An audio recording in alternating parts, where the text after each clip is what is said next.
Hello, this is Pastor Don and Donna Long with Grafted In. Here we are once again, Donna, having an opportunity to share about an upcoming trip to an amazing Israel. trip. It's Amazing trip, absolutely. Life-changing trip. It's this year we're going from June 3rd through 19th. We go every year. You're welcome to join us. Yes, you are. On the screen, you'll see the phone number of the church. You can call us or the email and email us if you want details on pricing and what we're going to do. But 2 weeks ago, we talked about our first 5 days in Israel, which will be in the Shamron, a beautiful Eshel HaShamron hotel, and the places we're going to visit up there, Shiloh and We never Alon spoke Moray. about the replicas that he's building out in the back of the hotel. Oh, that would be a good thing to share. Maybe at a later time we'll do that. Yes, we will. Then last week we talked about the second 5 days we'll be in Jerusalem, staying at the Prima Royale, having an opportunity to go to the old city, to the Western Wall, and through the tunnels, and to Ben Yehuda Street, which is the very popular shopping district downtown Jerusalem. So we'll have a great time there. And then we leave Jerusalem and we travel up to Tiberias, which is up on the Sea of Galilee. Actually, this year we're going to be staying at the En Gev resort, which is on the eastern side of the Sea of Galilee, right under the Golan Heights. And you'll look out your windows across the Sea of Galilee, and you'll look to Tiberias, and you'll look to Mount Arbel. Yes, that'll be a nice, different place. But before we get ourselves up there, on our way up there, we stop at Mount Carmel. Mount Carmel. And what's Mount Carmel? Mount Carmel, well, the people in the audience probably know Mount Carmel as all the fires that were just were just having. So that made news about Mount Carmel, had all that. But look down and you can just see all around. And so what's that valley we're looking at? That is the Valley of Armageddon. And Armageddon is where what's going to happen. The last battle between Gog and Magog is going to take place. It's amazing, though, when you sit there and you look down there, and there are little villages under there and everything. And when you recall that they say that the blood is going to be running up to the girth of a horse, and you see there are people there. There are people there, and it's just a kind of sobering time to reflect and look down in that valley and know that prophecy will be fulfilled. That's right. And there you are standing on Mount Carmel, where the prophets of Baal, who claimed that their God was stronger than God, remember, with cried out, and their God wouldn't ignite the altar, and Elijah cried out to God, demonstrate yourself, and fire fell from heaven. That's right. Well, it's that same valley is where the Battle of Armageddon is going to take place. And then when we get up into the Galilee itself, of course, we'll visit Capernaum. We'll see Peter's house. They've excavated the foundation of what they believe was Peter's house. We see Peter's mother's house too. And we'll mother-in-law's house. That is the place where Yeshua did a lot of his preaching and teaching. Yes. And so that is where he carried on his ministry. That's right. So we'll be right in the middle of that place. That's where the woman with the issue of blood walked down the street, and she came to reach for the hem or the tzitzit of his garment. That's right. That's right on there. We walk in those same places where he walked. Absolutely. And then we'll have some time on the Sea of Galilee itself. We'll have time up at Mount Arbel. Yes. Where you can see all of the Sea of Galilee. But Mount Arbel was probably a mountain that Yeshua went to pray a lot. Because he would say that he went up to the mountain to pray. And that's the tallest mountain right there on the Sea of Galilee. And it's right alongside Mount Arbel is the way that Yeshua would have walked from Nazareth to the Sea of Galilee. That's right, and we know that. We know that between that mountain, as we stand up there on Mount Arbel, we look down and we can see the valley through which he walked through to get to Capernaum. Right.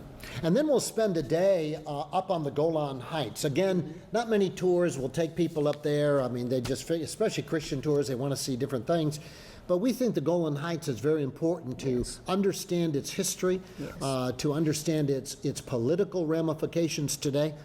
We go up into the Golan Heights, and what was once a barren land when Syria controlled the Golan Heights, it was just minefields. There was no farming going on. There was nothing up there.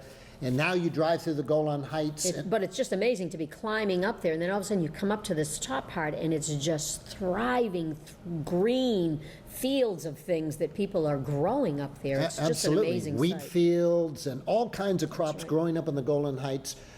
We get to spend some time at the olive factory, where they make olive oil, and that's always a delight, especially for the women.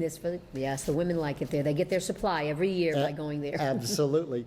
And then we go to what's called the Valley of Tears, where one of the most significant battles in Israel's modern history ever took place, where it seemed that the surprise attack in the Yom Kippur War, where Israel was literally days from being wiped out. That's right. And hundreds and hundreds and hundreds and hundreds of Syrian tanks were pouring across the battle lines, and only a handful of Israeli tanks were in position to stop them. That's right. And it's a powerful, powerful witness to the courage of young Israelis who did everything they could to prevent their homeland from being overrun by an enemy bent on destroying them.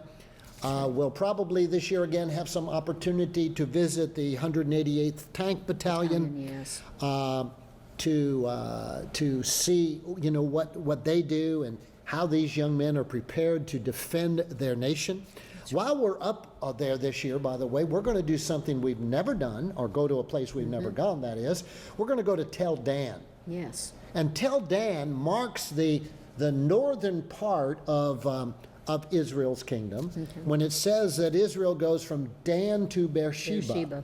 Beersheba is down by Gaza, down in that southern part, and Dan is in the northern part, and they've excavated Tel Dan just in the last several years.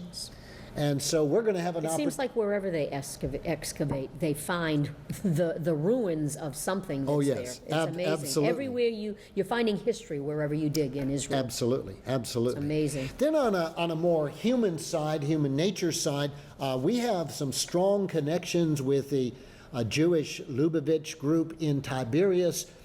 This is an organization there that run not only a soup kitchen, but they run a daycare center for children from disadvantaged families. And the upper part of Tiberias, there's a lot of poverty in there. People who have moved to Israel, who have made Aliyah, but they don't have the wherewithal at this point to earn a living.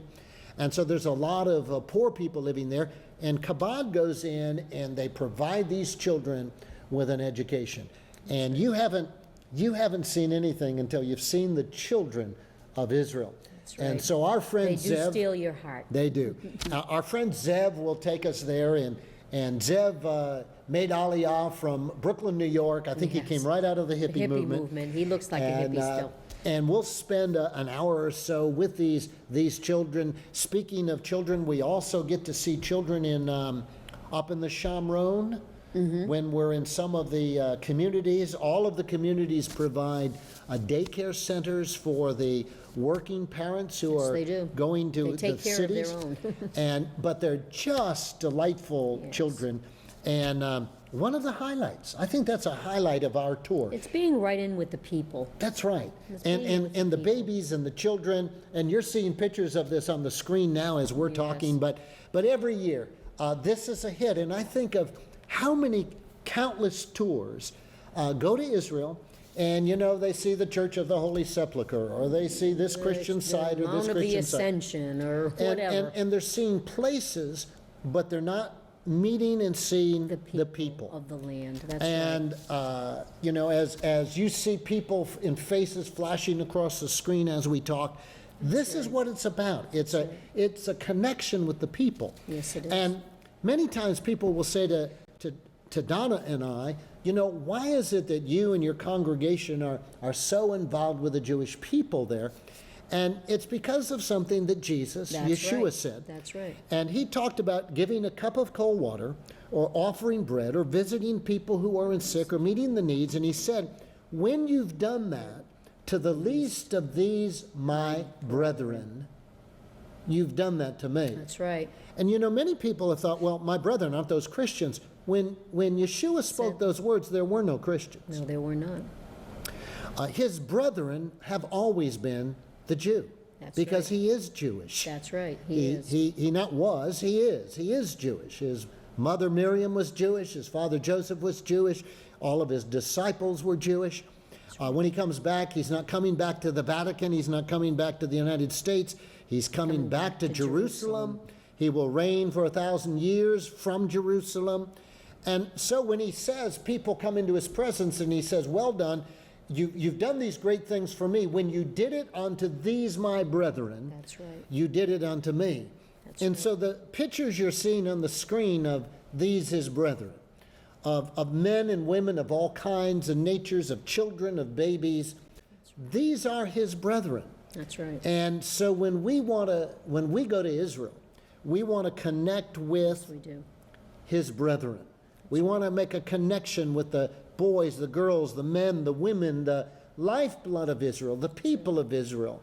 And we do that in every place that from the Shomron, all the way through Jerusalem, we make divine connections with the people. And we take a part of them with us, but we leave a part of us with them as well. That's right. And at a time when they need to know that there are people that are standing with them and that love them, that connection, we can give a supply. Here in America, we can give a supply to them, letting them know we love you and we stand with you and you're not alone. And again, that brings up the thing. I mean, we've been going every year for what? Yes. 8 years now. We've gone to Israel. And people ask, well, is it really safe to go there? Yes, and I always describe it with a picture that sticks fervently in my mind, vividly. We were sitting in the old city one day, and I guess it was a Friday because we were coming into Shabbat. And this little boy and this little girl, I want to say the boy must have been maybe six, the little girl maybe 3 or 4, Yep. holding hands in hands, and they run down the street by us, all by themselves. And they go into a little store, and they're buying the challah bread, apparently yep. for Shabbat. And they come running back with it.